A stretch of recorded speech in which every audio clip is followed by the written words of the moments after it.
Hello बच्चों, मैं विशाल से रेलवे शिक्षण संस्थान में आपका स्वागत है। चलिए कक्षा 9 के विज्ञान के टॉपिकों में हम और आगे बढ़ते हैं।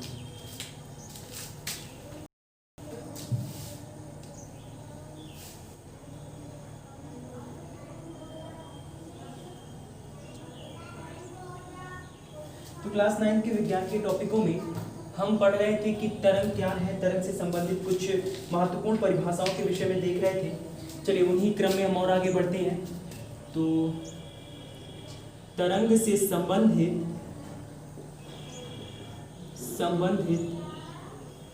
परिभाषाएं, तरंग से संबंधित परिभाषाएं। चलिए देखिए, तरंगों से संबंधित परिभाषाओं में हमने पहला जो हेडिंग पढ़ा था, जिसे हम लोगों ने कहा था आयाम। क्या होता है? आयाम। चलिए देखिए, आयाम क्या होता है। तो आयाम के विषय में अगर बताया जाए तो आप लोगों को मालूम है कि तरंगें कैसे उत्पन्न होती हैं। तरंगों के उत्पन्न होने का सबसे बड़ा रीजन जो होता है वो होता है कणों का कंपन करना।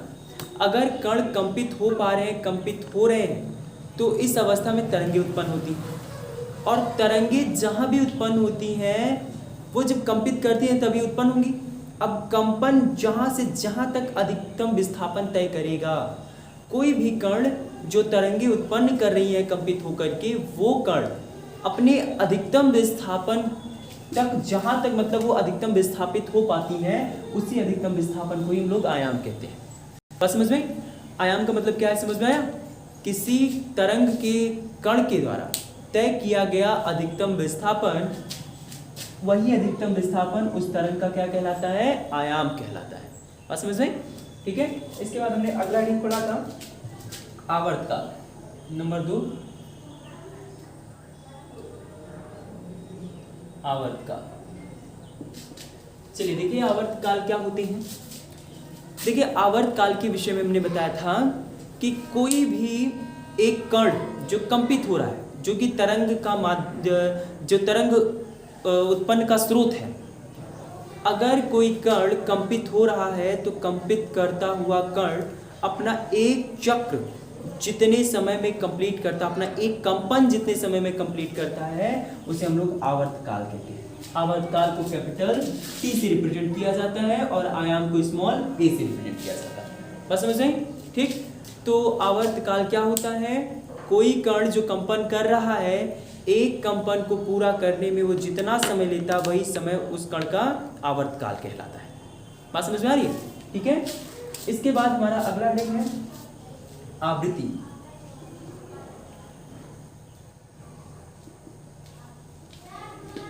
आवृत्ति की परिभाषा देखिए, कंपन करता हुआ कोई भी कण एक सेकंड में जितना कंपन करता है, उन्हीं कंपनों की संख्याओं को हम लोग क्या कहते हैं? आवृत्ति कहते हैं। आवृत्ति को स्मॉल n से रिप्रेजेंट किया जाता है। बस समझ में आई? ठीक है। आवृत्ति क्या होती है? लैंग्वेज इसकी देखिए जरा। एक सेकंड में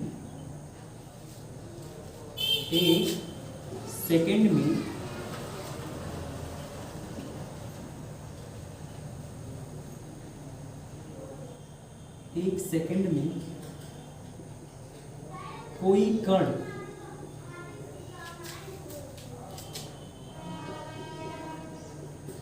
जितनी बार कंपित होता है,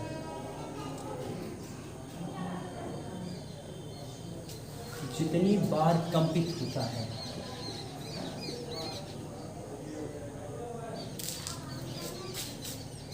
कोई कण जितनी बार कंपित होता है,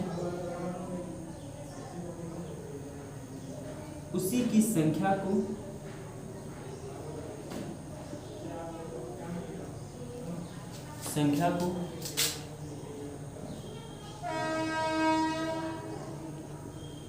आवृत्ति कहते हैं। ठीक है। एक सेकंड में कोई कण जितनी बार कंपित होता है, उसी कंपन की संख्या को ही हम लोग क्या कहते हैं? आवृत्ति कहते हैं। इसे स्मॉल n से रिप्रेजेंट किया जाता है। बात समझ में? ठीक है। तो आवृत्ति की परिभाषा क्या होती है? किसी माध्यम में तरंग संचरित होने पर माध्यम का कोई कण एक सेकंड में जितने कंपन करता है, उसी की संख्या को हम लोग क्या कहते हैं? आवृत्ति कहते हैं। ठीक है। आवृत्ति को स्मॉल एन से रिप्रेजेंट किया जाता है। आवृत्ति आवर्त काल का व्युत्क्रम होती है, अर्थात small N is equal to 1/t, N is equal to 1/t। अच्छा, इसका मात्रक जरा देख लीजिए। आवृत्ति का जो मात्रक होता है ये सेकंड इनवर्स होता है। क्या होता है? सेकंड इनवर्स होता है, जिसे सेकंड इनवर्स होता है जिसे हम लोग हर्ट्ज भी कहते हैं। इसे हर्ट्ज को एच जेड से रिप्रेजेंट किया जाता है। बात समझ गई? ठीक है। तो आवृत्ति क्या होता है? किसी माध्यम में तरंग के संचरित होने से माध्यम के कण 1 सेकंड में जितने कंपन करता है उसी की संख्या को हम लोग क्या कहते हैं? आवृत्ति कहते हैं। इसे स्मॉल एन से प्रदर्शित करते हैं। आवृत्ति आवर्त काल का व्युत्क्रम होता है, अर्थात small N is equal to 1/t, और इसका जो मात्रक होता है ये होता है सेकंड इनवर्स, या इसे हर्ट्ज भी बोला जाता है, और हर्ट्ज को एच जेड से रिप्रेजेंट किया जाता है। बात समझ में? अब लाइटिंग देखते हैं।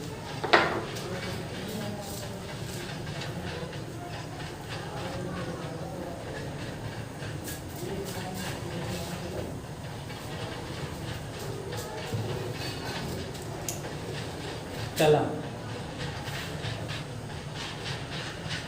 हमारा अगला आइडिया है कला। देखिए कला क्या होता है। कला यहाँ पे वो वाला कला नहीं, आर्ट सब्जेक्ट नहीं। यहाँ कला का मतलब है पीस। पीस। अब देखिए जरा पीस क्या होता है। कला को लेकर के अगर एक्सप्लेन किया जाए तो कला का मतलब होता है कणों की स्थितियों के विषय में बताना। जैसे जो माध्यम के कण होते हैं, किसी भी अगर माध्यम में तरंग संचरित हो रही है तो तरंग के संचरण से, किससे? तरंग के संचरण से। संचरण का मतलब होता है गति का करना। तरंग के संचरण से उस मीडियम में जितने भी कण रहेंगे सारे के सारे कंपन करेंगे। तो उन कंपन की दिशाओं को, कंपन की वेगों को, कंपन की स्थितियों को जो बताता है उसे हम लोग कला कहते हैं। बात समझ में? तो कला का मतलब क्या होता है? किसी कण के द्वारा उसके गति की अवस्था, उसके वेग की अवस्था, इन सारी बातों को जो डिफाइन करता है वो कला होता है। बात समझ में? ठीक है। अगला देखते हैं।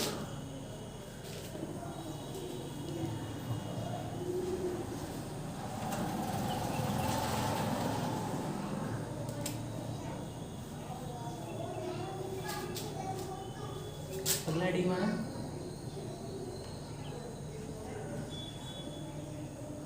तरंग दैर्ध्य, वेवलेंथ। देखिए तरंग दैर्ध्य क्या होता है। तरंग दैर्ध्य की जरा परिभाषा देखिए।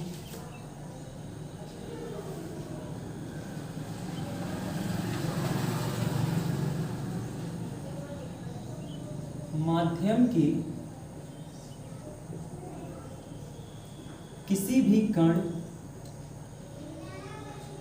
द्वारा एक कंपन, कण द्वारा एक कंपन के पूरा होने तक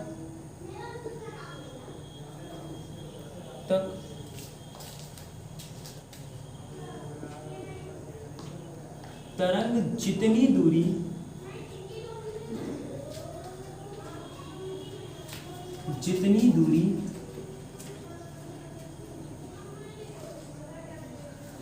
तय करता है तरंग का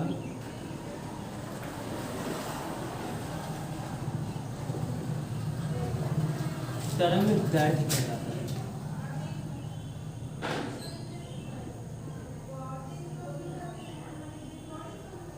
इसे लैम्डा से प्रदर्शित करते हैं। बात समझ में? मेरे कहने का ये मतलब है कि देखिए माध्यम की किसी भी कण द्वारा एक कंपन को कंप्लीट करने में तरंग जितनी दूरी तय कर लेगा, जैसे एज एग्जांपल कि जैसे दोनों ही परिस्थितियों में अनुप्रस्थ तरंग दैर्ध्य की स्थिति में, अनुप्रस्थ तरंग की स्थिति में या अनुदैर्ध्य तरंग की स्थिति में, दोनों ही कंडीशन में आप लोगों को बताया गया है। जैसे अगर हम बात करें अनुप्रस्थ तरंग को लेकर के, तो अनुप्रस्थ तरंग को लेकर के मैंने बताया था कि श्रृंग से श्रृंग के बीच की दूरी, गर्त से गर्त के बीच की जो दूरी होती है, उसी दूरी को में हम लोग क्या कहते हैं? तरंग दैर्ध्य कहते हैं। जो तरंग दैर्घ्य होता है ये दो स्थितियों के बीच की एक दूरी को निर्धारित करते हैं, बात समझ रहे हैं। और अनुदैर्घ्य तरंग को लेकर के मैंने बताया था, अनुदैर्घ्य तरंग की तरंग दैर्घ्य क्या होती है, वहाँ मैंने बताया था कि संपीड़न से संपीड़न के बीच की दूरी या विरलन से विरलन के बीच की जो दूरी होती है, इसी दूरी को हम लोग क्या कहते हैं, तरंग दैर्घ्य कहते हैं। बात समझ में आ रही है ना। तो अनुप्रस्थ तरंगे हो या अनुदैर्घ्य तरंगे हो, इनका जो तरंग दैर्घ्य होता है इसकी परिभाषा आप लोगों को पीछे बताई जा चुकी है। हम यहाँ सिर्फ पढ़ रहे हैं कि तरंग दैर्घ्य क्या होता है, ठीक है। तो तरंग दैर्घ्य की परिभाषा क्या होती है कि माध्यम में कोई भी कण अपना एक कंपन जब तक पूरा करे और उतनी देरी में तरंग जितनी दूरी तय कर लेगा, उसी तय किए गए दूरी को हम लोग उस तरंग की तरंग दैर्घ्य कहते हैं। बस समझ में। तरंग दैर्घ्य को लैम्डा से रिप्रेजेंट करते हैं। इसका जो मात्रक होता है ये एंगस्ट्रॉम होता है। लैम्डा का मात्रक क्या होता है, एंगस्ट्रॉम होता है। और एंगस्ट्रॉम का रिप्रेजेंटेशन ए के ऊपर ऐसे डॉट बना देते हैं, ये एंगस्ट्रॉम का रिप्रेजेंटेशन। बस समझ में। अगला नहीं देखते हैं।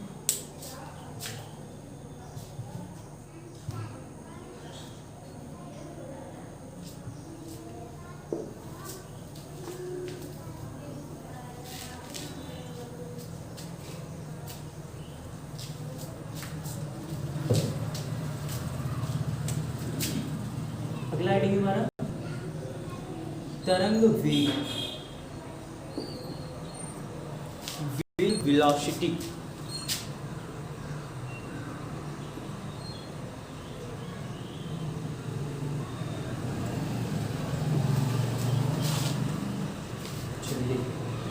तरंग वेग क्या होता है, एक सेकंड में कोई तरंग जितनी दूरी तय करता है उसी तय की गई दूरी को हम लोग तरंग का वेग कहते हैं।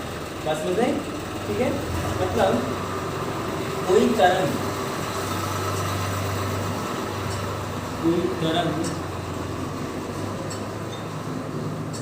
एक सेकंड में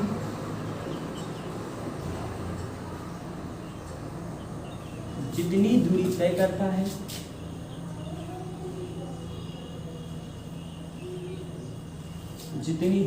करता है उस तरंग का तरंग वेग कहलाता है।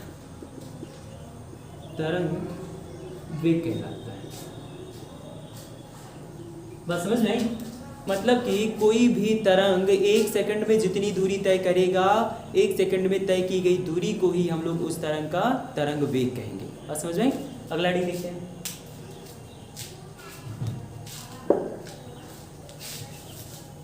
तो ये थे हमारे तरंगों से संबंधित कुछ परिभाषाएं। अब हम लोग देखेंगे आवृत्ति तथा तरंग दैर्घ्य में संबंध। चलिए देखें।